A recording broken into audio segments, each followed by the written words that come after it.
Melania Trump had it all.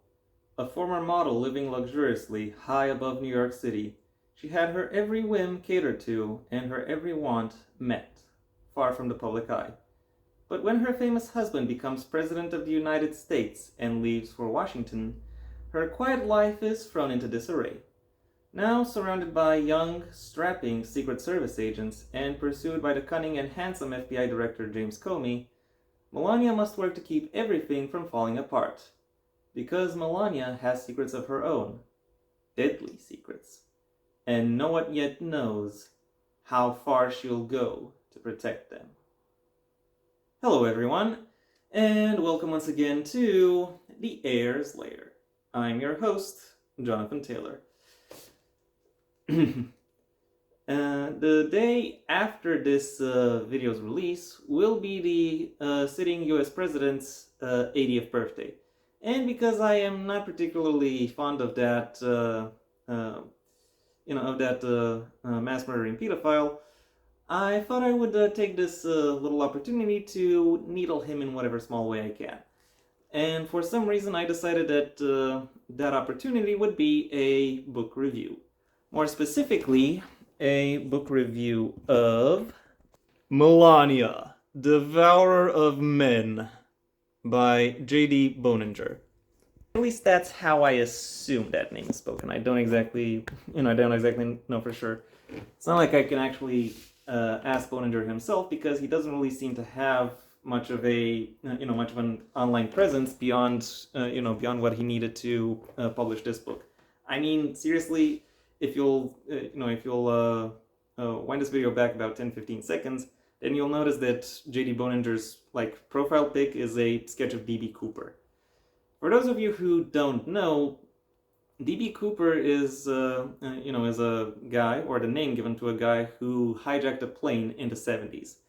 After having robbed everyone on the plane, he then parachuted away and then seemed to have disappeared off the face of the earth. Nobody knew, nobody figured out why he did it, nobody figured out who he was or how he managed to escape.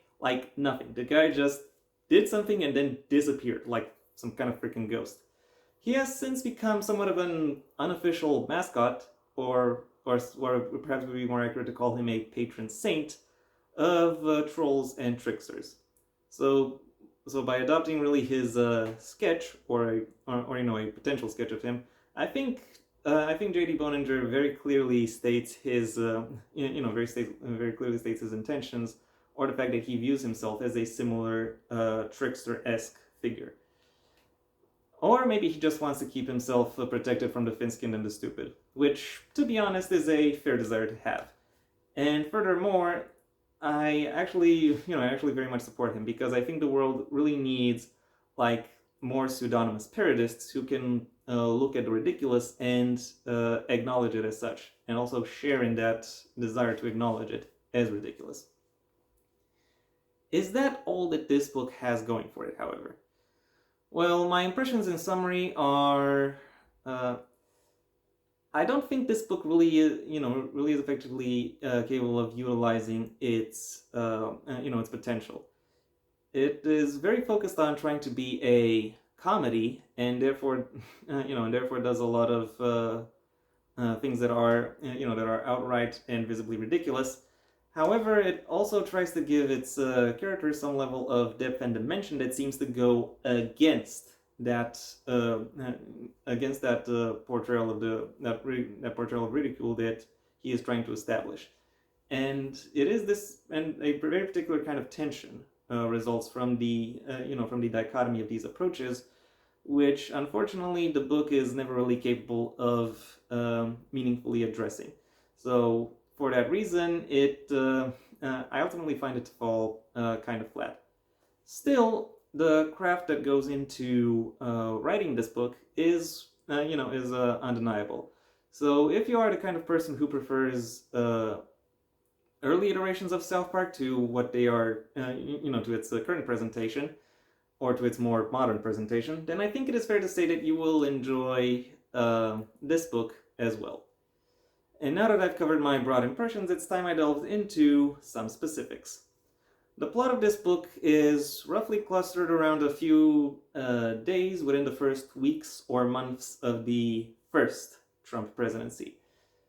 And it follows its titular character, Melania, First Lady, in the time before she moved to the White House, when she was still, when she was still living in New York. She finds herself, very much finds herself troubled by the additional scrutiny and attention that she receives due to her, due to her husband's new role, and she very much struggles with the new standing that she therefore has within, within society. And while she, while she is less than pleased with a lot of the, with a lot of aspects of her situation, she still decides to try to do the best she can. There is also additionally there's a past storyline that describes how it is that Melania became the titular Devourer of Men, and why exactly she decided to seek out her living arrangements of being being the wife of a rich and powerful man. But really, the bulk of the story is the present storyline, which is somewhat unfortunate because aside from a decent climax and an interesting piece of sequel baiting, the present storyline is unfortunately quite quite meandering and really kind of drags along. There's not much going on. By comparison, the past storyline is I think better executed, and and does a better job at showcasing the influences which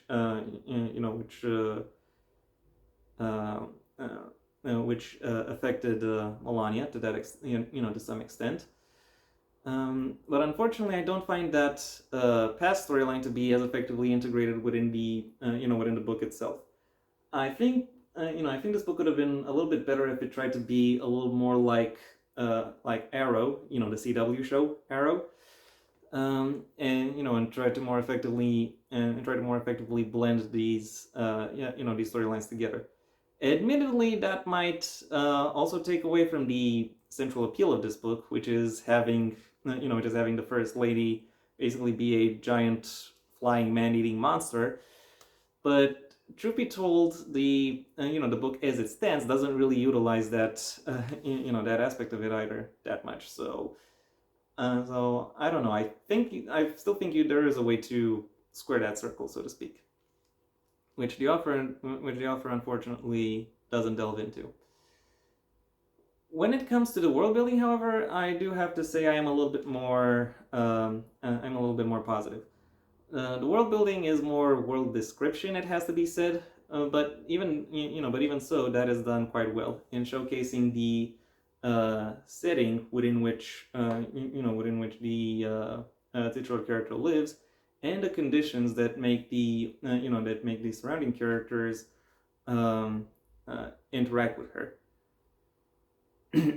Additionally, I do have to praise the ways in which the ways in which it handles the specific lore that is relevant for this book in particular. So to that end, while the world building is minimal, it is done quite well.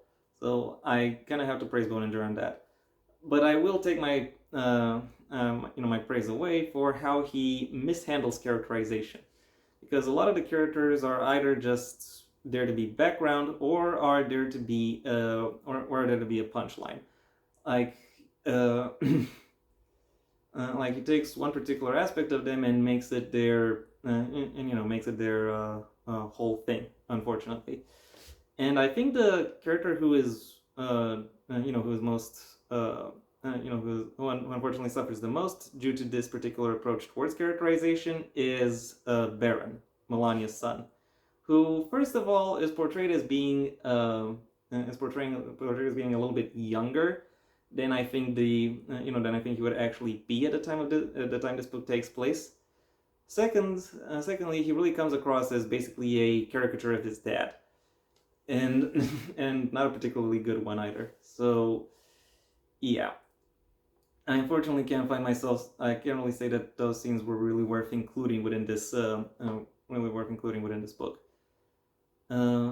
Melania, or his mother, I think comes across better in the past storyline compared to the present, where she, where she jumps, where she jumps around quite a bit between haughty former model and more stern stoic matriarch.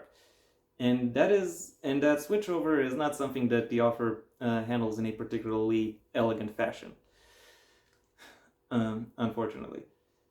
A lot of the character-based humor is just is very much, as I said, reminiscent of early South Park. Like, take one thing that is ridiculous in a vacuum about that character and just have it be the entire character. Better comedy books are able to more effectively take their take their narratives and their characterization and have those build towards the actual central joke that the the author is trying to say. But this book doesn't even try to do that. Maybe because it can, maybe because it doesn't want to. Who knows? The end result is still the same. Overall, while I do appreciate the effort that the author put when it comes to developing the when it comes to the details and the conceit behind the aspects that make the central premise work, the ways in which he then utilizes that premise to to tell the primary story of this book is unfortunately quite underwhelming. My final rating for Melania, Devourer of Men, is a 3 out of 5. And that was my review. Thank you for your attention. If you enjoyed it, well then please like the video, maybe even share it wherever you think other people will also like the video. If there is anything you'd like to add, either to the book itself or to my review of it, that's what the comment section is for. And if you want to see when my next video gets released, well then, please subscribe, and ideally also ring the bell or do whatever else YouTube will ask of you in order to keep you notified. My books, the first of my own Heir to the Empire series, The Next Generation and The Path Not Taken, are available at various book retailers under their respective master links in the description down below. Right past my social media links, which I also suggest you check out should you choose to. And given I've been working on getting my third book released for quite a while, I might actually make some headway by the time this video comes out. So the time you see it might be might be as good a time as any to actually check out my social media. I also have a second channel where you can hear me talking about whatever crosses my mind. And that might, but it is primarily, what I primarily talk about is narrative analyses of works outside the print medium, however. So if you want to hear me talk about that, then that is where I suggest you go. If, however, you want to hear more about my thoughts on the print medium and selected works therein, well then I suggest you stay on this channel and go through my extensive backlog, where aside from an embarrassment of riches when it comes to book reviews, I also have book rewriting videos, writing advice videos, and miscellaneous writing videos.